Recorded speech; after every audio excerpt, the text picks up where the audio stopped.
यह है भारतीय एविएशन इतिहास की सबसे दर्दनाक और त्रासद घटनाओं में से एक। आज 12 जून 2025 को अहमदाबाद में घटी वह भयावह दुर्घटना, जिसने न सिर्फ शहर को बल्कि पूरे देश को हिलाकर रख दिया। दोपहर के लगभग 1:38 पर एयर इंडिया की एक अंतर्राष्ट्रीय फ्लाइट AI-171, जो बोइंग 787 ड्रीमलाइनर थी और लंदन गैटविक एयरपोर्ट के लिए रवाना हो रही थी, सुल्तानपुर एयरपोर्ट से टेक ऑफ करते ही मुश्किल में पड़ गई। महज 30 सेकंड बाद विमान ने अपना नियंत्रण खो दिया और मेघानी नगर के घनी आबादी वाले इलाके में स्थित BJ मेडिकल कॉलेज के डॉक्टर हॉस्टल पर आकर गिर पड़ा।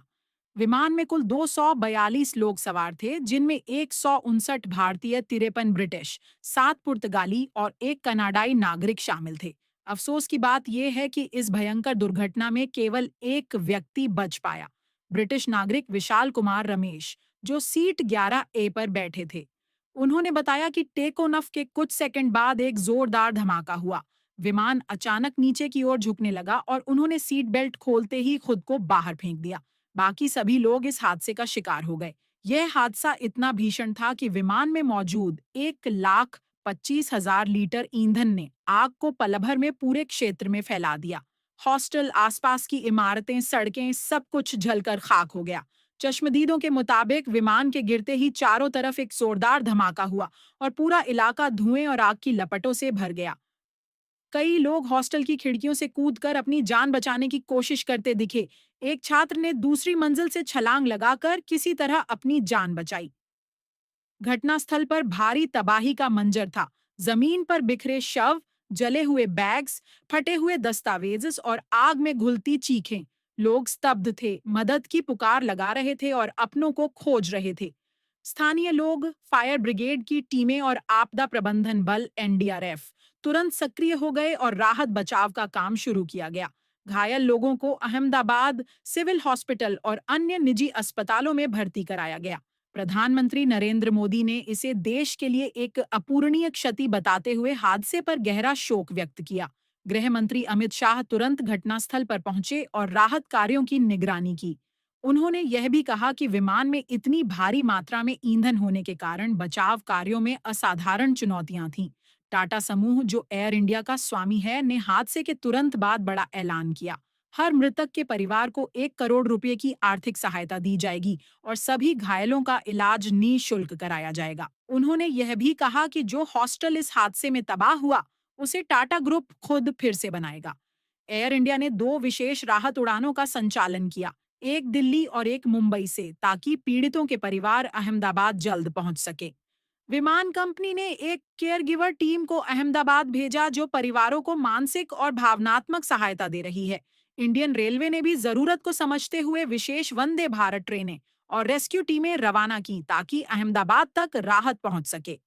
अदानी समूह ने राज्य सरकार के साथ मिलकर जमीनी स्तर पर हर संभव मदद की घोषणा की, जिसमें पीड़ित परिवारों के लिए लॉजिस्टिक्स, ट्रांसपोर्ट और आर्थिक सहायता शामिल है।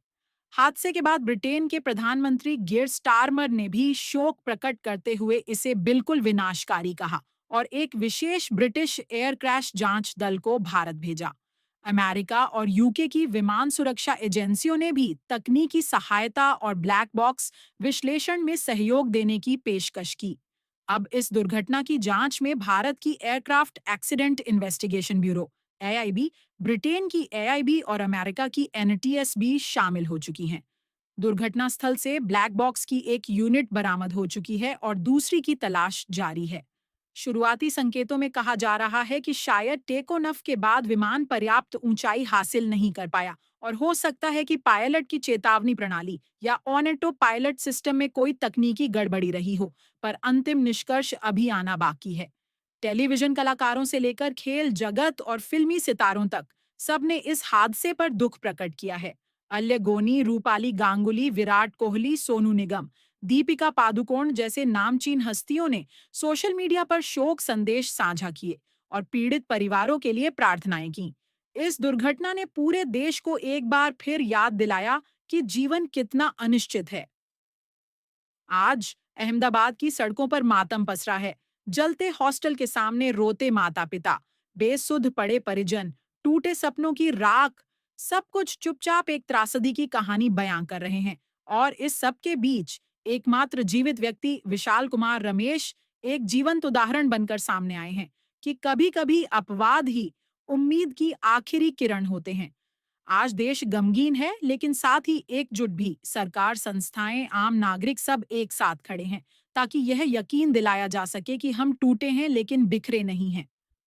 यह हादसा इतिहास के पन्नों में एक काले अध्याय के रूप में दर्ज होगा, पर शायद यही त्रासदी भविष्य को सुरक्षित बनाने की चेतावनी भी बन जाए। तो ये थी आज की बड़ी खबरें, सिर्फ जन तक भारत पर, जहां हर सच पहुंचे।